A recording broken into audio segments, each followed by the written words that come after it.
It is not a belief system. It does not ask you to believe in mythological stories or gods and goddesses.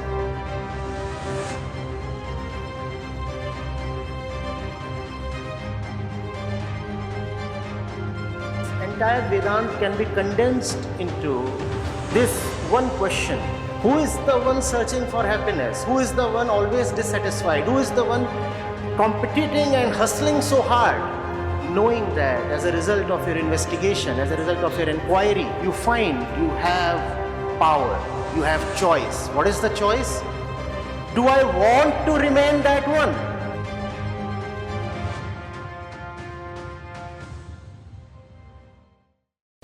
Pranam Acharya ji. My question is pleasure a necessity for humans? Do we as human beings need pleasure for survival to be sane?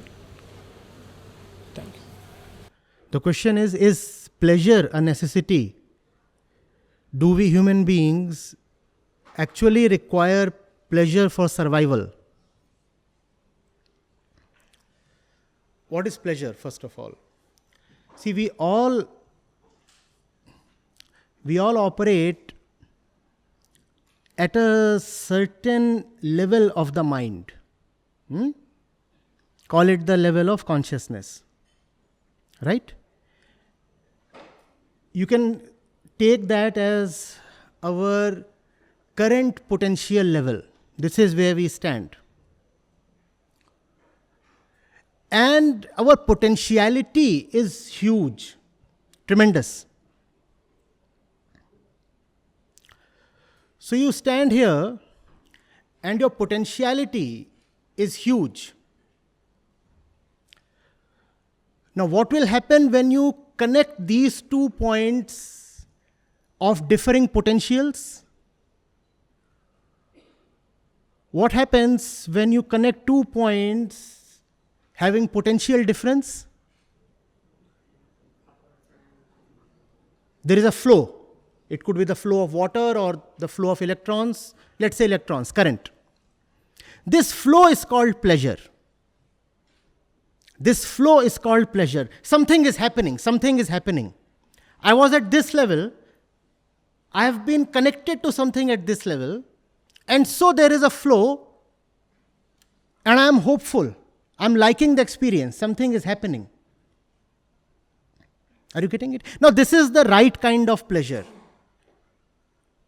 The pleasure of ascension, the pleasure of rising up, the pleasure of flying high. Unfortunately, for us human beings, another kind of pleasure is possible. You connect this level of your potential to a place that has only this level. Still what you would experience is a flow, no? Are you getting it? Still there is a potential difference, right? If you are connected to something lower than your existing state of consciousness, even then you will have a flow. This flow again is pleasure. This is the kind of pleasure that sinks you. For example, the pleasure that you get in doing something utterly lowly. Is there not pleasure in random debauched mischief? That is when 240 volts is getting connected to 100 volts. And you experience the flow. And that flow titillates. Well, something is happening. Something great is happening. The flow of energy in the downward direction. Unfortunately, most of the pleasure that we experience is the flow in the downward direction. Pleasure is greatly important. We all definitely need pleasure, but we need pleasure of the upward kind. Instead, the market serves us pleasures of the downward kind. So much so that the word pleasure has become synonymous with fall. You would hardly find anyone rising in pleasure. If you want to see somebody falling, go and watch his moments of pleasure. Those will be the moments in which he will be falling in life. That's the sad situation we have come to. But that's not necessary. In fact, without pleasure, you cannot rise. That is the importance of pleasure. And that kind of pleasure that takes you higher, there is a special name for it. It's called joy. It's not ordinary pleasure, not ordinary happiness. It's called joy. It takes you higher. But it's a very demanding and very extracting, very expensive pleasure. The lowly kinds of pleasures are cheap. You can get them very easily.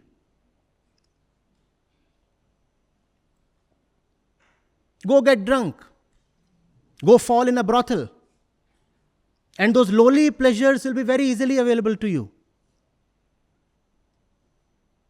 Go binge and then fall asleep, knowing fully well that you have assignments to submit. There is pleasure, right? There is pleasure in overeating and then falling asleep. Is there not pleasure in that? Most of our pleasures degrade us.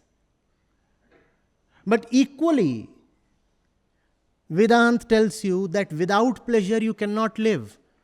It's just that you have to choose the higher kind of pleasure. You have to choose pleasure that takes you upwards. And mind you, if you think you are doing the right thing in life and it is not giving you that high pleasure, then that thing cannot be right for you. One characteristic of the right thing is that it is immensely pleasurable. However, this is not an exclusive characteristic. Even wrong things are greatly pleasurable. And you have to be discreet. Pleasure comes from both directions. You look at a great work of art, there is joy. You start wandering on the road and randomly abusing everybody or chasing monkeys, there is some pleasure in that. There is a lot of pleasure in that because that's what most of people are doing. With great application and discipline, you learn how to play the guitar or the sitar. There is joy in that. But that's an expensive joy, we said. You get angry and you pick up the guitar and put it 5 times, bang it on the floor, and it breaks. And for 1 minute there is great pleasure. Playing tennis, you play a great shot and then kiss your racket. There is joy. You play an awful shot and then hit the turf with your racket 10 times and smash the racket itself. There too you have some pleasure. Have you not seen players doing that? As if the racket has played the shot. So they want to explode the racket. And there are players who play wonderfully well and they put the racket on their forehead. Playing a great shot requires discipline. It is expensive. It requires you to control your animalistic instincts because your instincts are telling you, what is the need for further practice? Coach, let me go home. I want to sleep. Coach, my legs are on fire. And my shoulder is hurting. And there is this tennis elbow to boot. Let me please go. That's the lower kind of pleasure. You avoid work. You shirk your responsibilities. There is the lower kind of pleasure. The higher kind of pleasure we all need. We cannot live without pleasure. I agree with the questioner. But I repeat, please ask yourself, the pleasures that you are having in life, are they taking you higher or are they making you more of animals? Now, what's wrong with being an animal, sir? That's not your nature. You will suffer. You are not an animal. Why are you trying to be an animal? Why are you doing things that animals do? The kinds of pleasures most of us are into. Marijuana, weed. Do these turn you conscious? No, but they are pleasurable. They are pleasurable because there is something happening. There is something happening, so you feel probably the right thing is happening. At least I am no more in my current state, because the current state is of suffering. So some displacement has happened. Some movement is happening. And you hope that the right movement is happening. No, the right movement is not happening. Most of the times, the default movement is the wrong one. The right movement, you have to be very careful about. It's a sensitive, delicate thing. It has to be crafted. It has to be engineered with all your intelligence and devotion. The wrong thing is like free fall in gravity. It just happens. What does it take to take an airplane up 35,000 feet? It takes generations of engineering to put the plane up there. What does it take for the plane to crash? Nothing.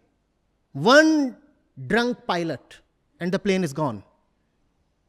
It's always easier to fall. And there must be some pleasure in letting the plane drop, right? I'm sleeping. I can't help it, I'm sleeping. Go for the right kind of pleasures. Spirituality is about having great pleasures, the kind of pleasures that normal people cannot even think of.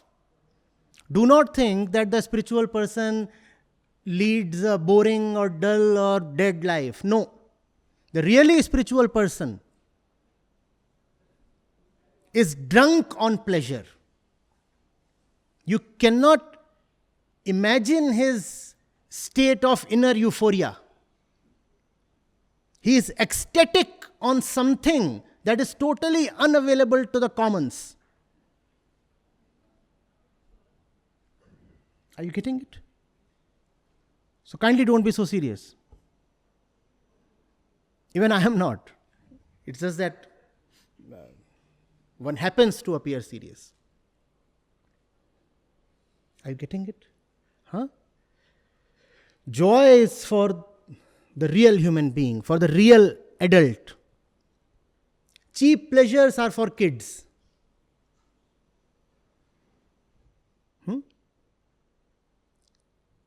Go for the highest joys in life. That's what makes life worth living. Go for tough attainments. And by tough attainments, I do not mean things that you get by competing with a million other people. They are not tough attainments. If a million people want the same thing that you do, then you are just one of them. Are you not? Please see that. The toughest attainment is about wanting something that no one else wants. But that's not what our education and society has taught us. We have been told, a million people wrote the JEE, and you are in the top 1 percentile, therefore you are special. Well, special we probably are. But think of it. Please think of it. How special are we if we have all the common desires?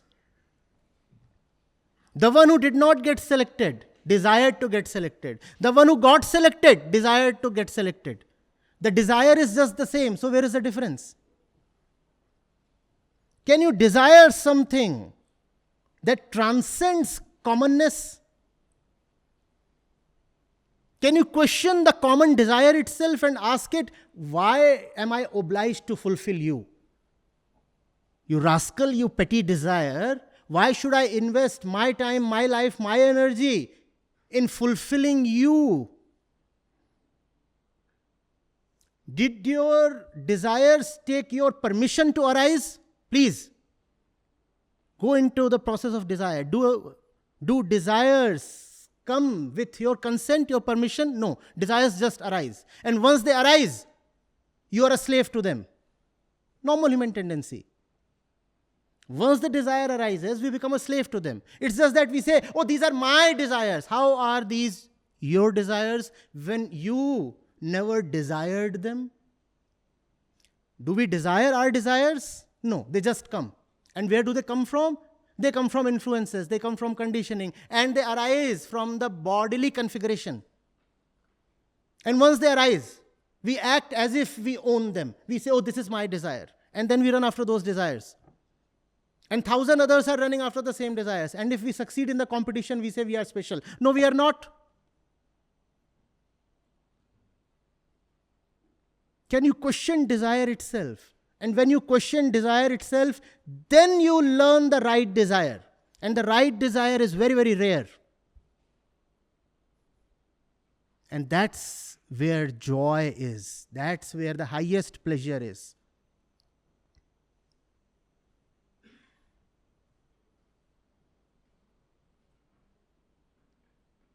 Am I connecting? Are we together? Okay.